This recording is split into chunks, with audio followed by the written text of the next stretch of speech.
Welcome to the channel. Let's Add Crack It. Hope you all are doing well. So आज हम आए हैं नई एक वीडियो के साथ जो कि रिलेटेड है MCQ सीरीज। हमने नाम दिया है अपने लेसन को MCQ सीरीज। अब ये सीरीज सिर्फ एक वीडियो तक सीमित नहीं है, आने वाले और भी लेसन इसके साथ जुड़े हुए हैं। बहुत सारी वीडियोस आने वाली हैं इस एक वीडियो के पीछे, क्योंकि ये स्टार्टिंग है, ये फर्स्ट वीडियो है हमारे एमसीक्यूज की। और अब आने वाले हर एक डे में हम एक वीडियो जरूर करेंगे जो कि रिलेटेड होगी एमसीक्यूज से। हर एक डे में पर डे में हम 5 एमसीक्यूज करेंगे जो कि रिलेटेड होंगे +2 क्लास कॉमर्स के। ये हमारी आज की फर्स्ट वीडियो है और आज का जो लेसन है वो हमारा है money functions and supply, macro economics का चैप्टर है। यहां से हम स्टार्ट करेंगे। इस लेसन के हमारे टोटल 30 एमसीक्यूज हैं और आज की इस वीडियो में हम 5 एमसीक्यूज करेंगे। सिर्फ 5 एमसीक्यूज ही क्यों? क्योंकि हर एक क्वेश्चन को हम पूरी डिटेल में करेंगे विद एक्सप्लेनेशन, कि अगर ऑप्शंस है, ऑप्शंस में से हमारा जो आंसर है उसकी एक्सप्लेनेशन क्या है। अगर आपने अपने लेसन्स को ज्यादा डिटेल में नहीं पढ़ा तो इन एमसीक्यूज की सीरीज के आप पूरी डिटेल में अपने लेसन को थॉरली रिवाइज भी कर सकते हैं। होप आपके लिए ये बहुत यूजफुल हो, और अगर आपको वीडियोस अच्छी लगती हैं लास्ट तक देखिए और चैनल को सब्सक्राइब जरूर कीजिए, क्योंकि आने वाली और भी बहुत सारी वीडियोस आपकी हेल्प कर सकती हैं। स्टार्ट करते हैं आज का लेसन। और स्टार्ट करने से पहले मैं अपने बारे में बता देती हूँ। So myself Sandeep Kaur and I am UGC NET qualified and also with this I am teaching in Aan academy also. So start करते हैं आज का lesson. So now question number 1, name of the thing that is commonly accepted as medium of exchange. हमें एक चीज के बारे में बताना है, thing that is commonly accepted, जो कॉमनली एक्सेप्टेड होता है as a medium of exchange. आपकी लेसन की इंट्रोडक्शन में ये क्वेश्चन का आंसर आपको दिया है। कौन सी ऐसी एक चीज है जो कॉमनली एक्सेप्ट की जाती है जिसे हम as a medium of exchange use करते हैं? मनी है, पेट्रोल है, मेटल है या पेपर है? इन चारों ऑप्शंस में हमारा आंसर छुपा हुआ है। कौन सी ऑप्शन है? हमारा आंसर है, अगर आपको पता है you can pause the video and tick the correct answer, फिर हम आप इसकी एक्सप्लेनेशन पर चलेंगे। इसका आंसर है ऑप्शन ए पर, मनी। ये मनी क्यों है? अब देखिए आंसर हमारा मनी है, इसकी एक्सप्लेनेशन पढ़ते हैं। मनी क्या है? Money finds its origin in the need to facilitate exchange. Money की ओरिजिन कब हुई? जब नीड अराइज हुई एक्सचेंज की। Clear? As a money is defined as a thing that is commonly accepted as a medium of exchange. Money की definition ही यही बोलती है कि उसकी ओरिजिन कब हुई? जब नीड अराइज हुई, that is to facilitate exchange. Exchange को, एक पर्सन को अगर हमें कोई भी चीज चाहिए तो हम पैसे देकर वो ले लेते हैं। अगर हमें कोई भी चीज चाहिए तो पैसे देकर ले लेते हैं, तो पैसे दिए और चीज ली, this is what? This is exchange. इसे ही हम एक्सचेंज बोलते हैं। और मनी की ओरिजिन कब हुई? मनी की स्टार्टिंग कब हुई? जब हमें एक्सचेंज की जो नीड है वो अराइज हुई। Clear? So this is the first question. Now moving to the next question, The system in which goods are exchanged for goods is। बहुत सिंपल क्वेश्चन है। अभी स्टार्टिंग में हमारे बहुत सिंपल क्वेश्चंस आएंगे, simple to complex questions, complicated जो question होते हैं वहां तक जाएंगे, लेकिन स्टार्टिंग में बहुत सिंपल क्वेश्चंस हैं, बेसिक क्वेश्चंस है, जो आपकी स्टार्टिंग ही क्वेश्चन के जो इंट्रोडक्शन है चैप्टर के, उसी में आपके आंसर्स आपको मिल जाएंगे। लेकिन आने वाली और नेक्स्ट वीडियोस में आपको बहुत ही कॉम्प्लेक्स क्वेश्चंस भी मिलेंगे जिनके आंसर में बहुत कंफ्यूजन भी होगी आपको। ये जो लेसन्स में हमने क्वेश्चंस बनाए हैं, पूरे लेसन को थॉरली रीड करके बहुत सारी डिटेल में बनाए गए क्वेश्चंस है विद असर्शन और रीजन और स्टेटमेंट क्वेश्चंस भी। तो नेक्स्ट क्वेश्चन पढ़िए आप। The system in which goods are exchange for goods is called. जिस वो कौन सा सिस्टम है जिसमें हम गुड्स एक्सचेंज करते हैं फॉर गुड्स। अब अभी तो पीछे हमने पढ़ा कि एक्सचेंज के लिए हम मनी यूज करते हैं, अब ये वाला कौन सा सिस्टम है जिसमें हम गुड्स के लिए ही गुड्स को एक्सचेंज करते हैं। अब ऑप्शंस पढ़िए, एक्सचेंज सिस्टम बोलते हैं क्या इसे, गुड्स फॉर गुड्स सिस्टम बोलते हैं, बार्टर सिस्टम बोलते हैं, या ट्रांसफर सिस्टम बोलते हैं। इन चारों में से आंसर क्या है हमारा। अगर आपको आंसर पता है तो आप झट से उसे टिक कर सकते हैं। आप उसको पॉज वीडियो को पॉज कीजिए और अपना आंसर साइड में लिख लीजिए, फिर चेक करते हैं कौन सा आंसर हमारा करेक्ट है। सो हमारा आंसर है बार्टर सिस्टम। ये बार्टर सिस्टम क्या है अब पढ़ते हैं। बार्टर सिस्टम है when wants were simple, goods were exchanged for goods, this system of exchange is called barter system. जब हमारे वांट्स बहुत सिंपल थी, जरूरतें बहुत कम थी, बहुत कम हम चाहते थे मुझे ये चाहिए, अब तो हमारे मनी आ गई, अब तो वांट्स ही बहुत बढ़ गई कि मुझे ये भी चाहिए ये भी चाहिए। वैल्यू हम डिसाइड कर पाते हैं कि इसकी वैल्यू ये है। मनी के पॉइंट ऑफ व्यू से हम किसी भी चीज की वैल्यू को डिसाइड कर पाते थे। लेकिन अभी जो बहुत ही पुराने समय में मनी नहीं थी, मनी की ओरिजिन नहीं थी, तब क्या होता था, गुड्स के बदले गुड्स एक्सचेंज की जाती थी और हमारी वांट्स को फुलफिल किया जाता था।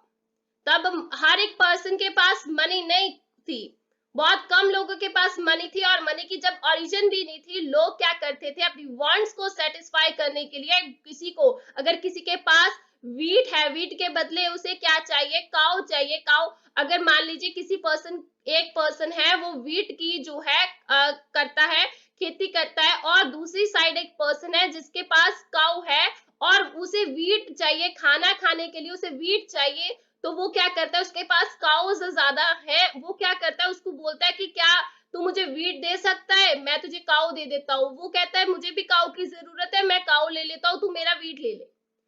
इसी तरीके से वो क्या करते हैं, अपनी गुड्स को, अपनी वांट्स को सेटिस्फाई कर लेते हैं गुड्स को एक्सचेंज करके। Clear. So now moving to the next question. Now question number 3, assertion and reason का क्वेश्चन है। अब ध्यान से पढ़िएगा। असर्शन और रीजन के क्वेश्चन में हम कैसे करते हैं, बहुत इजी वे से समझेंगे। क्वेश्चन को करने का तरीका भी हम समझेंगे। क्वेश्चन क्या है, money is what money does. Reason है, money serves as a medium of exchange, store of value, measure of value and standard for deferred payments। अब इसी को पढ़ने का तरीका क्या होता है वो समझिए। कभी भी आप असर्शन और रीजन का क्वेश्चन करते हैं, असर्शन एक स्टेटमेंट दे दी जाती है कि ये एक पॉइंट है और उस पॉइंट को के पीछे कोई रीजन होता है। हम क्या करते हैं, ये आपने लाइन पढ़ी, money is what money does because. अब इसका कारण क्या, ये आप लिंक, अब इस लाइन पर साथ ही इसको पढ़िए। अगर ये लिंक करती है लाइन तो फिर आप प्रूव कीजिए कि अगर ये करेक्ट है तो इसका मतलब ये दोनों ही आपस में मेल खा रहे हैं। तो आप अगर पढ़िए लाइन, अब फिर से दोबारा पढ़ते हैं, money is what money does because money serves as a medium of exchange, store of value, measure of value and standard for deferred payments. तो क्या आपको पढ़ते ही ऐसा लग रहा है कि ये आपस में बिल्कुल सेम लग रहे हैं, बिल्कुल मेल खा रहे हैं?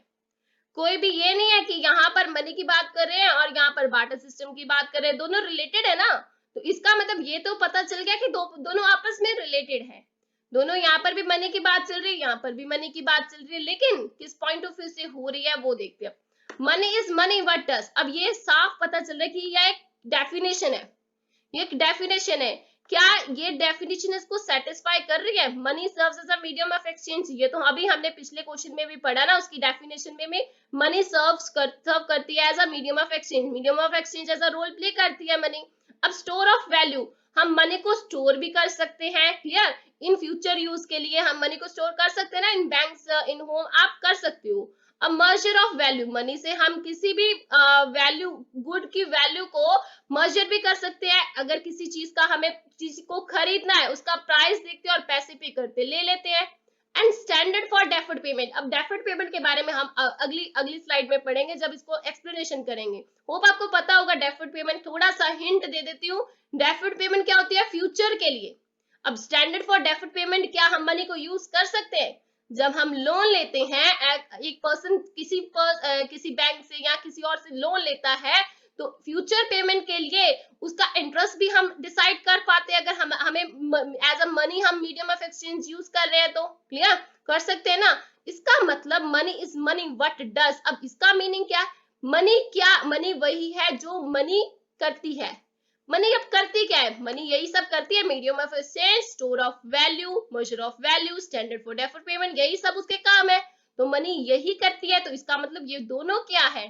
रिलेटेड भी और करेक्ट भी बोल रहे हैं। ये दोनों चीजों को करेक्टली डिफाइन भी कर रहे हैं। क्लियर। तो रीजन, ये जो डेफिनेशन ऊपर है, ये रीजन उसको पूरी करेक्टली एक्सप्लेन कर रहा है। से यही पता चल रहा है ना। तो इसका मतलब हमारा अब ऑप्शंस पढ़ते हैं। ऑप्शंस क्या दिए गए हैं? Both assertion and reason are true and reason is correct explanation. Reason एक करेक्ट एक्सप्लेनेशन है असर्शन का। अब आगे देखिए, both assertion and reason are true and reason is not correct explanation of assertion. अब वो बोल रहे हैं असर्शन एंड रीजन दोनों ट्रू हैं, लेकिन रीजन जो है करेक्टली एक्सप्लेन नहीं कर रहा है असर्शन का। नाउ सी ऑप्शन है assertion is true but reason is false. Reason false है, तो रीजन तो अभी हमने पढ़ा, ट्रू लग रहा है हमें। तो assertion is false but reason is true, assertion भी ठीक लग रही है। तो दोनों ये ऑप्शन तो पहले ही गलत हो जाते हैं। अब इससे दोनों से अब हमें ये पता है असर्शन और रीजन बोथ आर ट्रू। इसमें भी ये चीज है और इसमें भी ये चीज है। आगे पढ़िए, रीजन इज करेक्ट एक्सप्लेनेशन है जी, करेक्ट एक्सप्लेनेशन लग रही है। तो इसका मतलब हमारा आंसर ऑप्शन ए पर है। सो बी भी इनकरेक्ट हो जाती है। क्लियर। सो नाउ इसका अब आंसर देखते हैं। आंसर क्या है? ऑप्शन ए है। Both assertion and reason are true and reason is correct explanation of assertion. हमने जो लगाया था वो बिल्कुल करेक्ट है। अब एक्सप्लेनेशन पर आते हैं। अब देखिए, हमने पीछे भी पढ़ा मनी की डेफिनेशन। इनिशियली जो था, मनी इज इन्वेंटेड एज, सिर्फ हम मनी को इन्वेंट किया गया था मीडियम ऑफ एक्सचेंज की तरीके से। ये इसकी बेसिक चीज है, बेसिक डेफिनेशन है। Money is invented as a medium of exchange के लिए मनी को इन्वेंट किया गया, बट ग्रेजुअली जैसे टाइम पास हुआ, money found its other uses as well. Time के पास होने से मनी के और भी यूजेस सामने आए। कौन कौन से यूजेस? अब ये जो हमने पीछे पढ़े ना क्वेश्चन में, ये जो हमने पढ़े, medium of exchange, store of value, measure of value, standard for deferred payment, ये क्या है? ये यूजेस थे मनी के। तो ये अब ध्यान से अगर आप डेफिनेशन पढ़ो, डेफिनेशन भी क्या कह रही है? Money is money what does, money करती है, मतलब उसका यूज के बारे में ही डेफिनेशन उसे बोल रही है। क्लियर। सो अब देखिए ध्यान से, but gradually money found its other uses as well. First क्या है? Store of value. Store of value कर सकते हैं हम, किसी भी मनी को एज अ सेविंग बैंक में रख सकते हैं, as a instrument of saving हम यूज कर सकते हैं मनी को। Clear. Measure of value, value for goods and services express in term of money. मैंने आपको बोला भी था कि किसी भी गुड को हमें खरीदना है, किसी भी चीज को खरीदना है, किसी भी सर्विस को लेना है, तो as in terms of money हम उसको एक्सप्रेस कर सकते हैं कि इतने पैसे पे करेंगे ये चीज खरीद लेते हैं, इतने पैसे डॉक्टर को देकर, उसकी फीस देकर हम मेडिसिन या उसके कंसल्टेशन ले सकते हैं। क्लियर।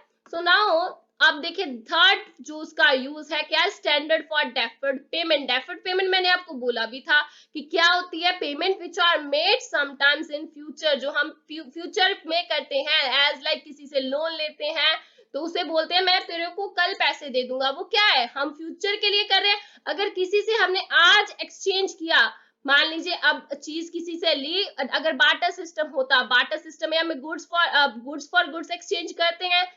अगर एक पर्सन ने दूसरे पर्सन से वीट लिया और दूसरे को बोला मैं कल तुझे काऊ दे दूंगा, तो ऐसा कैसे चलेगा? अगर वो कल आकर बोले कि मैंने तो वीट लिया ही नहीं, तो फिर ये मनी को हम एज अ प्रूफ भी यूज कर सकते हैं। बहुत सारी चीजें इसमें आगे लेसन्स में पढ़ेंगे। क्लियर।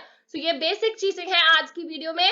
आने वाले लेसन्स में बहुत डिटेल में इसके एमसीक्यूज करेंगे। क्लियर। सो नाउ अब इसको नीचे पढ़िए। इन सब यूसेज से हम क्या बोल सकते हैं? So going to the multiple functions, money has acquired a wider definition. इस वजह से इसकी डेफिनेशन का जो दायरा है वो बहुत बड़ा हो गया, वाइडर डेफिनेशन बन गई then merely as a medium of exchange. जो पहले सिर्फ as a medium of exchange हम बोलते थे उसे briefly it is said that money is what money does. इसीलिए हम ब्रीफली से बोल सकते हैं इन यूजेस की वजह से money is what money does. Clear.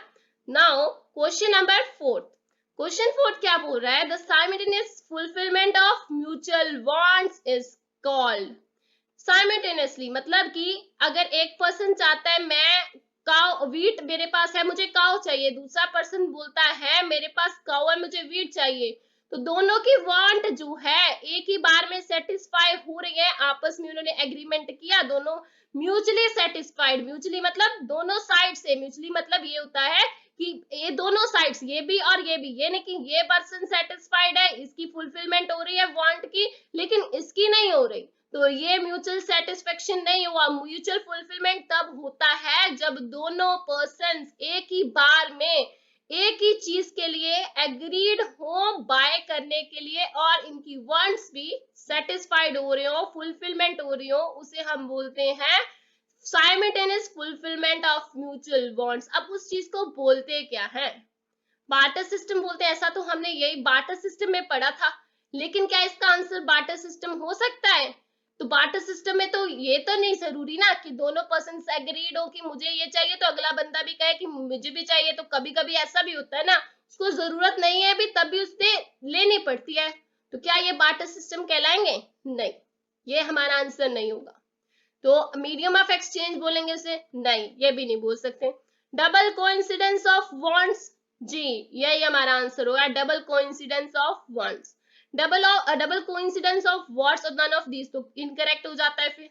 So now answer की तरफ बढ़ते हैं। तो डबल कोइंसिडेंस ऑफ वांट्स को क्या बोलते हैं?